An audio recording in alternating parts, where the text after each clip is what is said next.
नमस्ते बच्चों। Nandurkar teacher 7वीं ABC के लिए समाजशास्त्र का पीरियड ले रही है। तो पिछले वीडियो में भी मैंने महासागरों का महत्व इसके बारे में मैंने जानकारी दी थी। तब सेतु अभ्यासक्रम क्रमांक 16 यानी स्वाध्याय 16 इसके बारे में जो सराव प्रश्न हमने हल किए थे ये बताए। और आज ही महासागरों का महत्व इस पाठ पर यानी 6वीं का पाठ है। तो इस पाठ पर हम स्वाध्याय क्रमांक 17 हल करने वाले हैं। इसके पहले मैं आपको महासागरों का हमें यानी मनुष्य के लिए क्या कैसे उपयुक्त है और महासागर से हमें कौन कौन सी समस्याएं निर्माण होती है ये मैं आपको जानकारी देने वाली हूँ। तो देखो, ये सब मैंने पिछले वीडियो में भी आपको ये इसके बारे में जानकारी दी थी और आज ही दे रही हूँ। तो महासागर और परिवहन। तो महासागर की समस्याएं क्या है? तो पृथ्वी का लगभग 70.80% भाग जल से व्याप्त है और मनुष्य अपनी आवश्यकता का पूर्ण करने के लिए जो कार्य करता है उसके कारण अनेक प्रकार का कूड़ा कचरा निर्माण होता रहता है। ऐसे कूड़े कचरों से क्या होता है? प्रदूषण होता है। महासागरीय प्रदूषण एक बहुत बड़ी समस्या है जो इसकी द्वारा उत्पन्न हो गई है। देखो, ये जो आपके सामने चित्र दिखाया गया है तो ये गंदा जल छोड़ने से उत्पन्न होने वाला सागरीय प्रदूषण। ये यहाँ एक कारखाना यानी क्या कंपनी है, इसका जो उपयोग किया गया गंदा पानी ये महासागर में छोड़ा गया है। तो ऐसे पानी छोड़ने से महासागर का पानी यानी सागर का पानी गंदा हो जाता है। तो तुम्हारे सामने प्रमुख समस्याएं दी है। तो प्रमुख समस्याएं कौन सी है? तेल का रिसाव यानी जो तेल हमें मिलता है इसका कम अधिक प्रमाण सागर में चला जाता है। तो इससे एक समस्या निर्माण होती है। शहरों से उत्पन्न होने वाला ठोस कूड़ा कचरा सागरीय जल में छोड़ा जाता है। जहाज़ों द्वारा फेंकी गई जाने वाली सामग्री, मछली पकड़ने की अतिवादिता, तटीय क्षेत्र के गिरान वनों की कटाई, जलीय सुरंग के विस्फोटों के कारण होने वाला विध्वंस, उद्योग और महासागरों द्वारा छोड़े जाने वाला गंदा जल, ये सब समस्या है। ये आप देखकर भी लिख सकते हैं।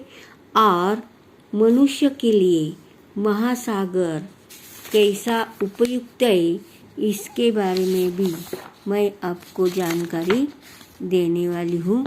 तो हमें महासागर से कौन कौन से उपयोग होते हैं ये मैं आपको बताने वाली हूँ कि महासागर से हमें मछलियाँ, खाद्य पदार्थ ये सब मिलते हैं। और ये जो शंख, शिंपले, नमक, मछलियाँ ये उत्पादन मिलता है। इसके सिवाय सागर से लोह, शीशे, cobalt, sodium, manganese, chromium, zinc ये रासायनिक पदार्थ भी मिलते हैं। देखो, महासागर और संसाधन, ये शीशा, कोबाल्ट, मैग्नीज, लोह खनिज ये सब यहाँ दिया है। और महासागर का जो परिवहन किया जाता है जहाज द्वारा, जल द्वारा, इसका खर्चा भी ज़रा कम होता है। और ये सब कुछ समस्या भी है और कुछ उपयुक्त भी है मनुष्य के लिए। ऐसे मैंने स्वाध्याय क्रमांक 2 इसमें 2 प्रश्न दिए सिर्फ, लेकिन ये प्रश्न बहुत बड़े है? महासागर मानव के लिए कैसा उपयुक्त है, इसका उत्तर भी दिया है। और ये इसके अलावा तुम किताब में भी यानी मैंने जो वीडियो दिखाए, जो कुछ जानकारी दी है, इसमें भी देखकर लिख सकते हैं। महासागर की समस्याएं कौन कौन सी है? तो अनेक प्रकार का कूड़ा कचरा निर्माण होता रहता है। कूड़े कचरे से प्रदूषण होता है। महासागरीय प्रदूषण एक बहुत बड़ी समस्या है। गंदा जल छोड़ने से उत्पन्न होने वाला सागरीय प्रदूषण होता है। तेल का रिसाव होता है। जहाज़ों द्वारा फेंकी गई जाने वाली सामग्री, मछली पकड़ने की अतिवादिता, तटीय क्षेत्र की गरान, वनों की कटाई, सागरीय उत्खनन, ये परिणाम होने वाली प्रदूषण, ये समस्या होती है। ऐसे 2 प्रश्न आप करो।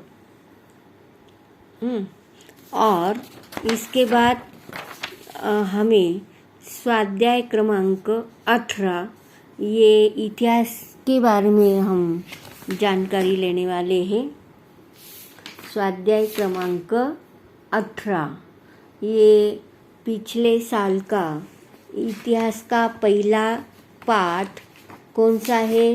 भारतीय महाद्वीप और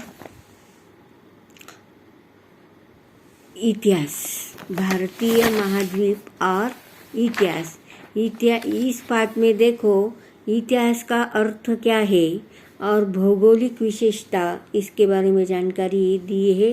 और इतिहास के प्रमुख 4 आधार स्तंभ कौन से हैं? तो स्थान, काल, व्यक्ति और समाज, ये इतिहास के प्रमुख 4 स्तंभ अर्थात घटक है। तो ये 2 प्रश्न के उत्तर तो मैंने आपको लिख कर दिया है। जैसे इतिहास का अर्थ भी मैंने आपको समझाया है कि क्या है। मानवीय संस्कृति की यात्रा में घटित सभी प्रकार की भूतकालीन घटनाओं के क्रमबद्ध तथ्यों की प्रस्तुति को इतिहास कहते हैं। क्या कहते हैं? इतिहास किसे कहते हैं? ऐसा प्रश्न आया है आपको। यही दूसरा ऐसा ही पूछा जाएगा, इतिहास का अर्थ क्या है? तो मानवीय संस्कृति की यात्रा में घटित सभी प्रकार की भूतकालीन घटनाओं के क्रमबद्ध तथ्यों की प्रस्तुति को इतिहास कहते हैं। और इतिहास के आधार स्तंभ ये दिए हैं, तो ये इसमें भी लिख कर सकते हैं।